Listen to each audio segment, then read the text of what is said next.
a Demon Slardar, though. He just walks up there, blocks out one of the camps. They drop their own sentry to get that ward. Demon's like, we gotta do something about this, and now he's gonna get potentially trapped between Whitebeard and Fluff. Hits them both with a crush, and then we'll begin to slither out from any further trouble. Does this Venomancer deserve this much attention? Like, if he's able to free farm, is he that much of a, like, so it's something they have to address? Yes. Okay. I would be very wary about just putting him. He went back again. He managed to eat the sentry, but he did lose the sentry he planted to block the camp out. The camp will spawn. And yeah, the camp is going to spawn anyways. But he will be there to shoot some of the XP, take some of the wards down. While they're level 1, they are super easy to deal with. I guess it makes it more okay that they're doing this just because they do the attention from Airbreaker as well. That attention is going to be away from pressuring the mid lane or even Mason down here on the bottom. Fluff does show himself eventually. He's going to try to keep the Weaver back, but he's creeping already some 5 CS for himself. Not too shabby. You know, I also have to highlight that Boba is doing well in the offlane. He's 7-1 against a 3-1 Centaur. Brax got bullied out for like a hot like wave. Got trouble though on Demon.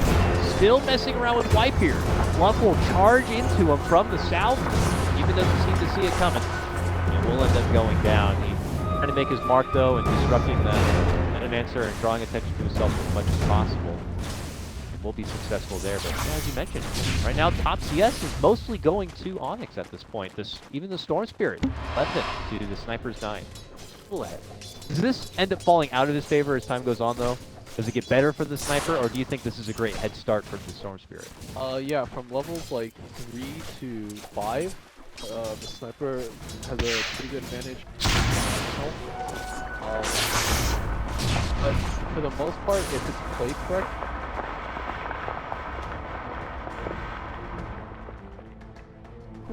they should just trade farm. It really just has to do with the fact that Storm doesn't really have full potential on the Sniper until level 6, whereas the Sniper, if he gets a rotation on somebody, or from somebody, kill the Storm, be level 6. Now wants to truck his way to get to the promised land of that ultimate. There's not going to be too much interference as of yet from that Spirit Breaker. Both Spirit Breaker and Dubu on his Earth Spirit have been pretty stationary towards the bottom half of this map. To divert their attention too far elsewhere. It does leave things for Whitebeard to kind of go to the other jungle now and continue to swell up his Venomancer a bit. Was stunted a little bit at the start, but he's still, level 3 at 3 minutes in. Not too shabby. And is level 2 now. I guess this is with 7.0 in the bounty room, this is like because of how loud supports to sort of play this way. The old patch Demon still be no different. Yeah, now he'll be able to take a camp. He's going to move over now for the 4-minute bounty rune. Snag that up, take it away from Fireside. And we'll be close to level 3. Potentially maybe set something up. Carrying went to the back for a kill. That's not very likely, but let's see if maybe he can go elsewhere. Ready to happen. They don't really have much burst with them. Like, unless Bulba gets, like, a whole bunch of Curse of Avernus stacks or whatever, or just Avernus hits, sorry, I don't really see it. Trying to soften him up a bit, but there's not going to be nearly enough damage done for Demon. Tag in and help out. Abed nearby will farm up some stacks. He'll grab the 4-minute bounty rune that was left there. And bottom lane, a commitment all the way in for Mason. Not level 6 yet, but he should be able to see Coochie away from trouble. You see him Fluff hand in hand are able to pounce onto him, but not able to get the job done. Top lane, they make the move for Brax. They separate away from the stump, and we'll be able to re-engage to get the finish. Patience pays out for Demon here.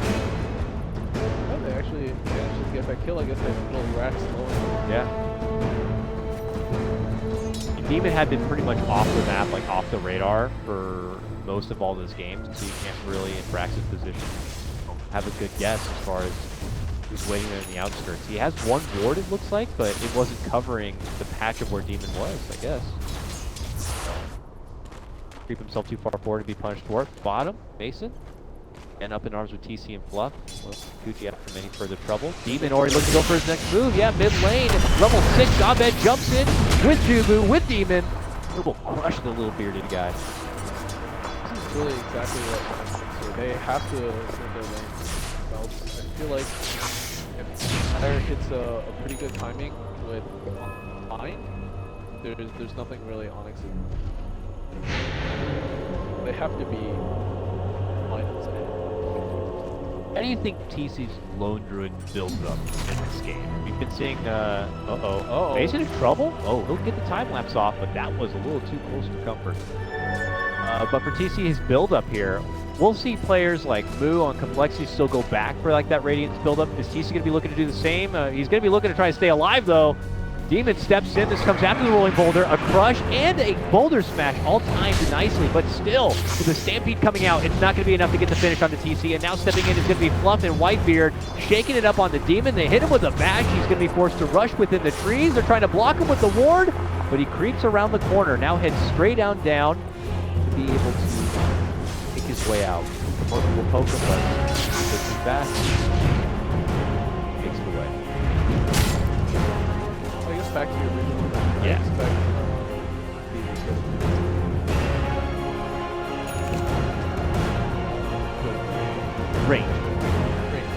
Range form. I'm a sniper. Lone Druid. Hey, they have both of them in this game. That's true. They have the old sniper and then sieging from the low ground, no problem in this game. If they ever get to a point when they're actually pressuring Onyx inside their base and they're trying to siege from the low ground, they got it done. They got the Plague Wards. Oh my God. They got Centaur to just. They could siege a different game. That's how good they are. It's ridiculous.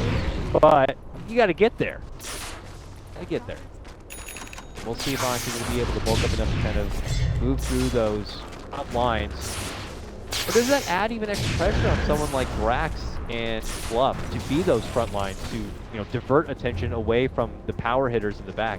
There definitely is that pressure, but right now, Wombo's actually done a great job of beating Brax.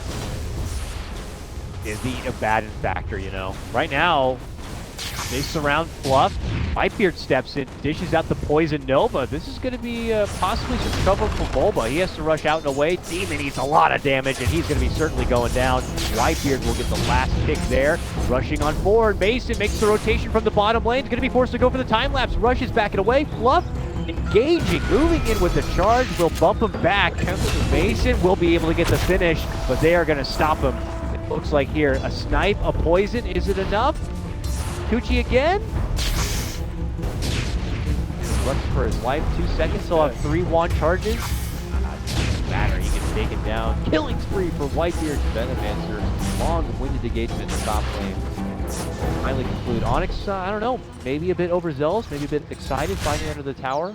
Yeah, I mean, it was a lot of rotations, and I think Mason could have actually gotten out alive. The problem is that he used his TP right before the Spearbreaker charged him. He didn't put his TP on cooldown. He could have just gone for the woods and TP out instead of. Will not be able to make it away. Before that, I was getting into what bad factor. Over the back of that top. Even though they lost out a little bit of money, top tower was denied. Bottom lane, shit's going down here. Mason gets the finish onto Brax and jump on forward and he'll make it a twofer as they get the Fluff takedown on top of it. Onyx move right from their top objective and gets right to work in the bottom lane as well. Taking a couple of names and now looking to take a tier 2 tower. The great rotation down there, and they're really keeping Brax down right now. They didn't have his hood up, picked up a range drop to sort of just stop the bleeding. And is looking to throw himself into another bit of fisticuffs here. Gonna have to start elsewhere. Goodbye. Wolf's got a Helm of the Dominator now. Spad's gonna creep into relevance very fast, and it's gonna be very annoying for Fire right there. Just gonna be in their face, and they're gonna have to try to work their way around it. Like imagine if he's just like, you know what, I want to run all the way back with that sniper, let's say, like that's just gonna force the Centaur and everyone to react to it in a bad sucks. It can leave everyone else from Onyx to kind of do as they please. Right now, this is kind of where they have to be ahead. On making the Okay, here comes Onyx. There's a posse towards this mid lane, smoked up. They've gotten 2 other tier 1s, and they're looking to take a mid one as well. Couple of wards here, Fire curled up in a ball, waiting behind. Fluff is so close, but they're making a commitment going down for White here. Rotation coming in from Brax after taking out the Stampede. He rotates over, gets the crush. They'll trade 1-1. A buyback comes out from Whitebeard as he quickly tries to TP back into the fight to dish out everything he can. Still holds that Poison Nova. Olba now. Borrowed time will have to come out, but they get him with the root, the Savage Roar. It will take a lot of muscle power, but they will finally get the Abed down. It's a hard committed fight, and a response play from Fire will cost them 1-1 each. 2, sorry, 2. They lost Demon. 2-1, but Fire got they had to buy back for that. Ultimately, I think that's okay because they defend their mid tower and they're gonna get some damage off. This mid tier 1 is like the most important tower in the game. No stuns there for Dubu, but time for a follow-up yet. Fire committed here to try to get the finish. Bulba's back now, rotates into the game. Onyx is still at full attention here. They haven't really kind of... looks like they're going to make the decision to ultimately let this tower go, and they're just going to get back into the grind and fall. I will take this tier 1, but at that point, what do they look to do? Do you keep moving forward and pressuring towards Onyx? Do you take this winnings and kind of get back to the grind and farm yourself? What's Fire's next step? Well, I think they have to take this tower. I don't know if Onyx I guess they can't really defend that easily, but they do have TPs.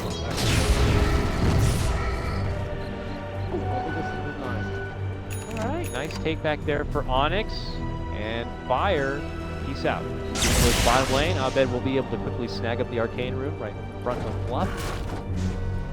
I guess as to your question, they should go back and push up their bottom lane. Top's getting moved in, and then at some point, really just need those core items to really have to get with Vanguard. Probably take the item on Centaur and then get it. Right now, literally your only form of initiation is... Yeah, he runs in there and he'll hit him maybe with the charge, but don't expect him to live much longer after that. Pretty much free fruit at that point. At the moment, Fluff doesn't really have too many options to kind of get back into the path. Mason is free to farm up in this top lane. They have a couple of wards to spot any rotations over Fire. He has total comfort zone in this whole tap of the map. Feels like in the meantime, Onyx is kind of utilizing the resources across the whole playing field. This is dangerous for Mason. He's right now. He doesn't have Fluff just killed. For him. At that point, you're getting forced out tier 1. Did already force out 1 rotation from Dubu, but at this point in the game, if it's a Fire took a bad fight, it could have been pretty bad repercussions. Good solo time for Demon now. He had been kind of so proactive in the whole first quarter of this game that he's finally been able to settle down and try to move forward towards that Blink Dagger. Pretty nice here. Braxu had that troublesome lane against Bulba, and ever since then has been engaging in all these fights, hasn't really had too much time to farm. Or Fluff tries to charge in, only gets himself welcomed to the stone. He'll fend them off. Fire just kind of scrapping for whatever farm's available to them, but sometimes it does feel like Onyx are going to mostly dictate on what kind of fights they want to take and win. Well, this is what was going for a Radiance. I think that says that he's just having that good of a game and feels comfortable going for it, or is this something? I don't think it's not something he normally gets. No, I don't know if it's. I don't know if it's the right item either. I mean, if he's that guy who gets up in the face of Sniper, let's say, I mean, that is certainly going to be annoying. It definitely makes Fire want to focus a little more, but I feel like he feels far enough ahead to where he can just stay and farm for a while. They won't be under too hurt. Might be.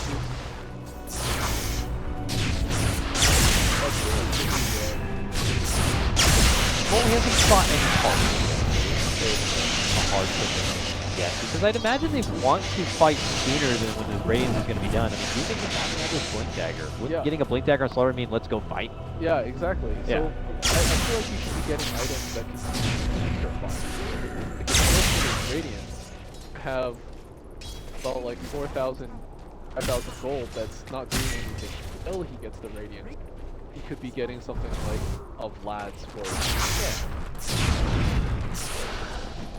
I mean, you already have some. You have Weaver and Storm late game for your hard-hitting damage.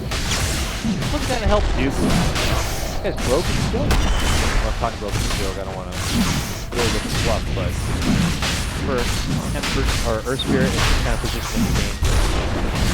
He's probably hoping to get involved in a little bit more in the game, but this is great overall for the big picture Onyx. They get their Roche now. They walk away. The best heroes to have in Aegis.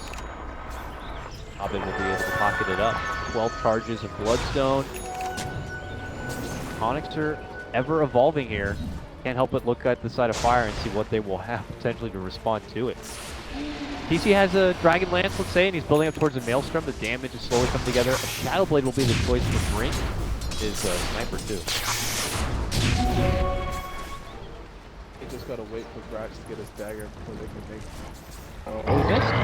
Oh, nice quick silence there from Dubu. And that's going to force out a stampede. Look who's creeping it from behind. It's going to be Abed looking to get the snipe for Mr. Whitebeard, but that forces out the Pulse Nova. That's 2 ultis down, just like that. Yeah, I think if Onyx want to fight, this is the good time to do it. They don't have Centaur ult, they don't have Venom ult. Abed's got an Aegis, he's got a freshly picked up Bloodstone. If you're Storm Spirit, are you feeling great? I'm feeling real great right now. I'm saying, give me aggressive vision in their jungle and let's go. And we're on your team and we're like, dude, I'm getting mad at you guys right now. Whoa, huge jumping comes out from Abed to help set up things where Dubu started. He got a brilliant double stun combo with the magnetized. Abed just hits it home. Spear Brothers up in arms right there. Mid lane, Mason even feeling frisky, moving in for Brink.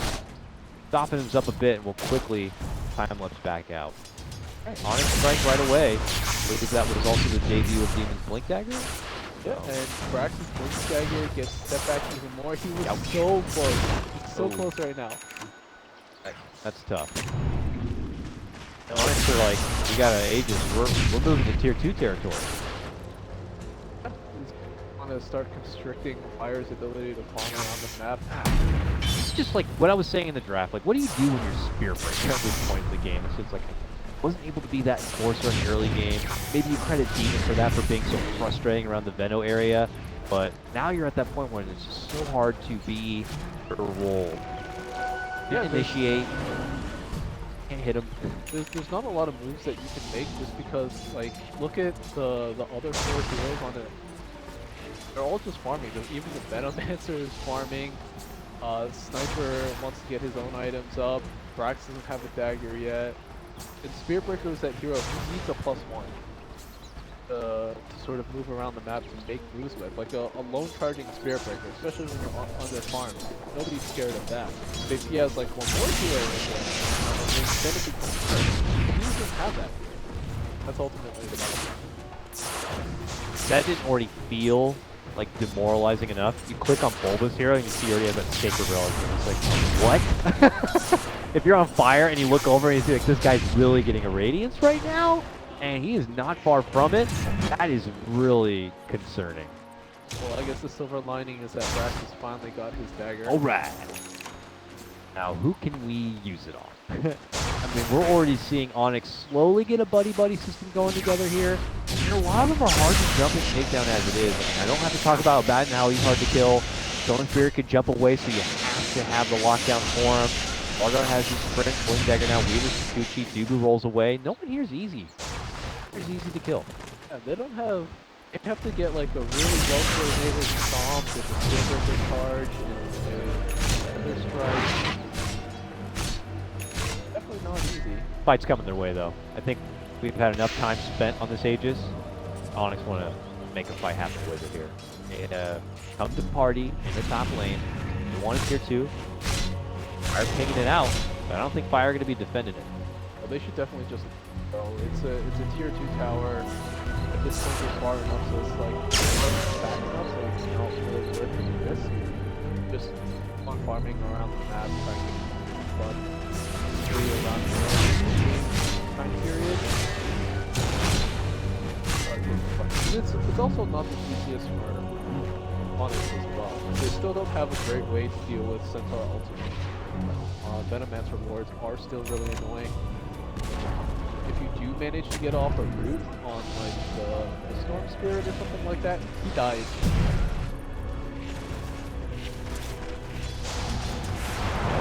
Bulba could be nearby to assist a bit, but yeah, there's not too many options to get someone out in a position like that. Top lane jumping for Bulba. Does not. I mean, he gets hit a bit. He loses a lot of mana. Onyx at all. Migrate through. They'll farm all the way through Fire's jungle. Will work through the remaining time of their agents. They came here with a mission to clear out tier 2s. They've taken the top one at least. So.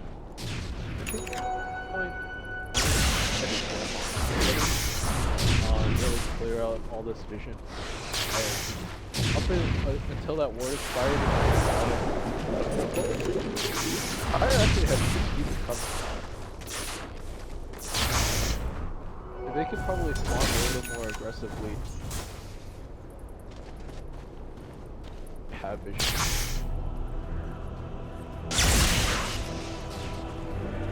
See here, trying to be the wild card or the real dark horse for his team. Nice net worth, but still falls quite a bit behind 3 others here of Onyx. So as they continue to balance of heroes count, carry them. So, ooh, wipe here close. They get him with a bonus match. I mean, silence, jump into sentiment. He does actually hold out long enough with the help of the mechanism to get off the Poison Nova. They're looking for follow-up play potentially here. Fire, he gets up to speed. Once charging in, they're looking to go for Bulba, but high ground positioning here for Onyx. They jump back down, look at the easy finish for Fluff. Now Brax engages and then might quickly regret it. Tries to go for the slash deny, but he's also going to be paid for it. And now the sniper could get detected next. He tries to make it. Oh, it's the lone druid. He goes down. Sniper, he's hiding under his shadow blade, but he is the only survivor here. It's all Onyx all day. And now they're going to make this into a tier 2 tower. That was really sloppy. I never say that I was it's a 5-man life. Yes, it is. I guess they felt like Venomancer got his ulti off. We have to make use for it. That might have been their thinking there. They were so far behind the Venomancer ult, didn't really do that much. Nobody was veiled. He doesn't have his ag. I think at that point you just have to realize, alright, stack our a little level 1 ulti at this point in the game with where Onyx is currently sitting with their farm. It doesn't seem to really have too much of an impact. Onyx were able to punish and clean up, and now they have earned all 3 tier 2 towers. Fire could find themselves in just a high ground defensive position here moving forward. Onyx could slow play this, I'd imagine, if they'd want. Got some comfort wards down, some secret wards to kind of keep tabs on Fire if they try any sort of like crazy smoke out of the base to try to take the initiative back. But outside of that, Onyx can just play it slow and even wait to road if they wanted to close the game out with an Aegis. Do you want them to do that, or do you rather close up the game? You might just do that. If Fire keeps on giving them these openings, absolutely do that. But I mean, the third thing is they'll obviously take road. Really annoying on the high ground with the most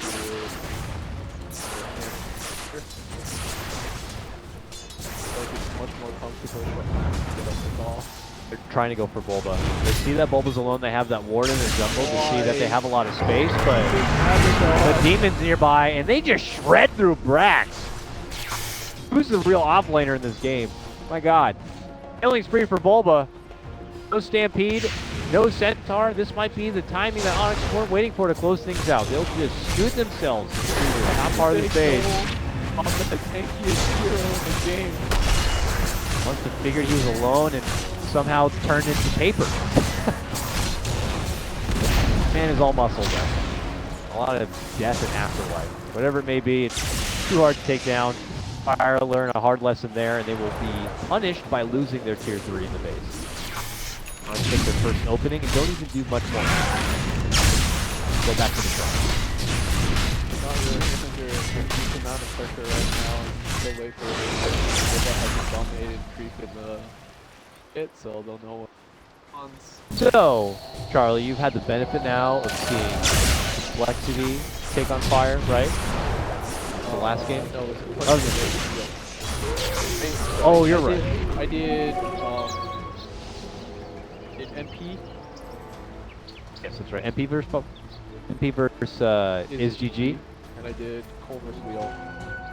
Cole faced fire in first round, but we were not covering that here. I was gonna try to ask you like comparison between Onyx and Cole playing against fire. Who do you think he's stronger? But you did watch a Cole game. You're seeing Onyx here play. So I've seen both teams play. I actually talked about this a lot with other people, and I've seen the. I think Complexity actually looks really good. Yeah, they were saying you picking them to possibly just be the best team here in the whole thing. I mean, it's really between everyone's picking the team. Yeah. It's sort of favorite, the others the horse, for lack of a better term. I really like. Where would you match up though Onyx to a team like Cole? Because Cole, we know they've had a lot of time together, a lot of chemistry, a lot of experience. Onyx have had the boot camp now. There are also a lot of big names, but if they can't match up to even where like Complexity is, at least for what we've seen from now, like what is it that Complexity have that's like missing? Or what is it that Complexity have that's missing from Onyx? No Melons. The captain, the voice. Yeah, his ability to get people to do one thing, and he just has this will to wills people to move together. Then, firstly, I think Onyx has great players. I think they're very talented players. I think Abed is like the next up and coming laner. He's incredibly skilled. Golteb is a great offlaner. He's a great mind. The problem with this team is that they have a history of being clutch. So it's a matter of when it comes down to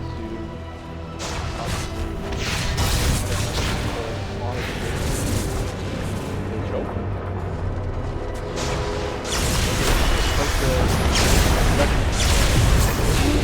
This might be the beginning of the end here. Brax has been targeted out and quickly executed. He'll be removed from the game for about 40 seconds. No buyback.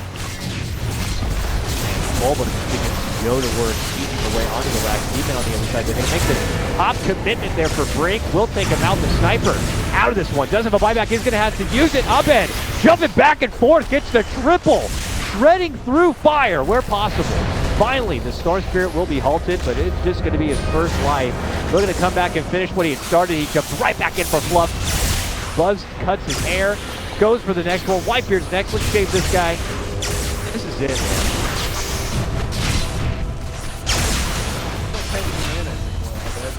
He's like, well, the steam is out, but he got the rampage right at the end. Onyx do it, they'll take this game. Fire dropping another one, will be 0-2, but Onyx getting a good head start for the qualifier run, taking their first win. We were talking about the comparison a bit of Complexity and Onyx, and you know, I'm more excited to see Onyx play against Complexity because I'm curious if that is it, and I would agree with you. Complexity have that great benefit of someone like Swindles, his voice. Whether people believe that the voice calls he makes is like a B- kind of a play. Like, oh, guys, B- play, right? At least they're all going to go with it. Play. Instead of like 4 people going, hey, guys, the A play. Let's do our A+ play. Let's do our... And there's like a half-assed play. Yeah. Like, everyone being able to rally behind that kind of a voice just shows that they can get a lot of work done. But this, for now, it's Onyx's time. So let's praise Onyx and how they just trounced fire. Yeah,